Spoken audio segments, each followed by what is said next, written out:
La question environnementale et les changements climatiques doivent préoccuper tout le monde.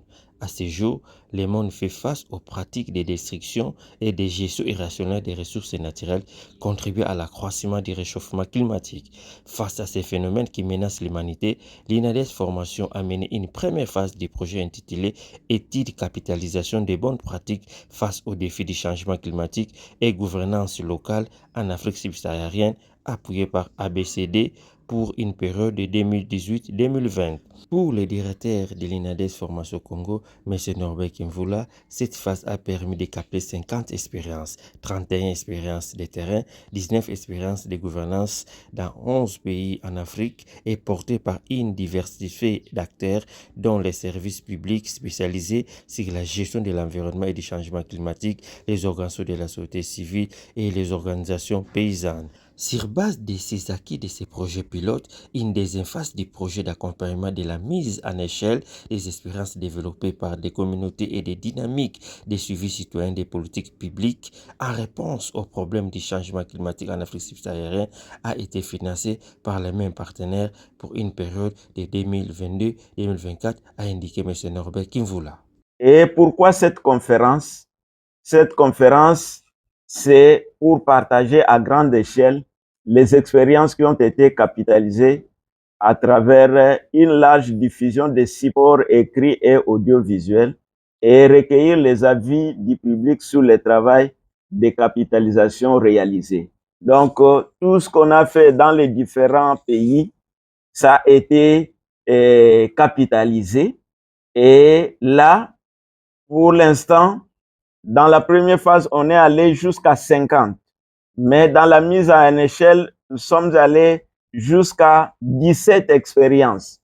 Et ces 17 expériences ont été capitalisées, mais regroupées dans 5 thématiques. Donc, la première thématique concerne l'éducation et la sensibilité à l'éco-citoyenneté.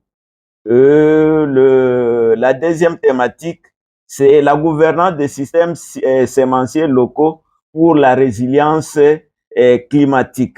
Parce que pour le moment, par exemple en Afrique de l'Ouest, au lieu que la pluie fasse 6 mois, c'est 3 mois. Maintenant, quelles semences on doit avoir pendant les 3 mois? Parce que si vous avez des semences qui vont jusqu'à 6 mois, c'est que les gens vont rater.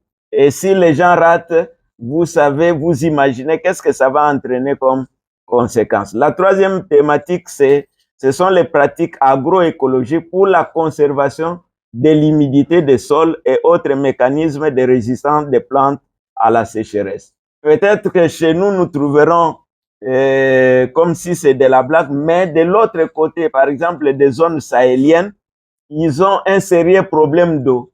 Mais maintenant, comment on doit faire pour garder cette humidité-là dans les sols et faire l'agriculture? Et la quatrième thématique, ce sont les énergies renouvelables pour irrigation, pompes scolaires et irrigation.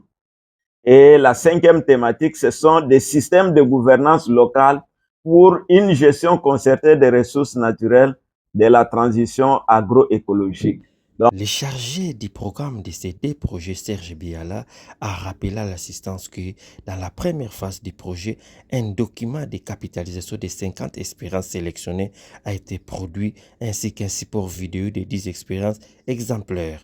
Pour cette deuxième phase, un support de capitalisation des nouveaux apprentissages issus de la mise à l'échelle des expériences a également été produit. L'expérience capitalisée était alignée dans les 5 thématiques ciblées par le projet. Les premières thématiques, c'était l'éducation et sensibilisation à l'éco-citoyenneté.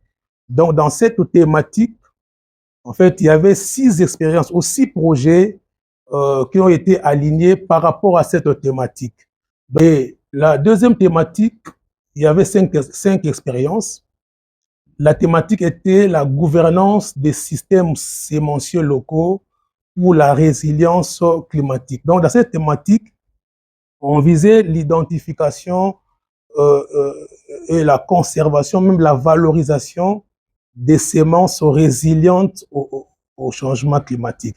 Donc, la troisième thématique, il s'agissait des pratiques agroécologiques pour la conservation de l'humidité des sols et autres mécanismes de résistance des plantes à la sécheresse. Puis, dans la quatrième thématique, il y avait une expérience au Rwanda, par exemple, où on a proposé des pompes d'irrigation vertes. La cinquième thématique, il y avait des projets qui s'étaient alignés dans ces thématiques, des systèmes de gouvernance locale pour une gestion concertée des ressources naturelles et de la transition agroécologique. Donc ici, donc vraiment, il s'agit de projets qui vulgarisent justement la protection des espaces protégés et qui proposaient des activités alternatives pour réduire la pression justement des espaces protégés. Chacun dans son domaine, avec son public, avec un seul objectif.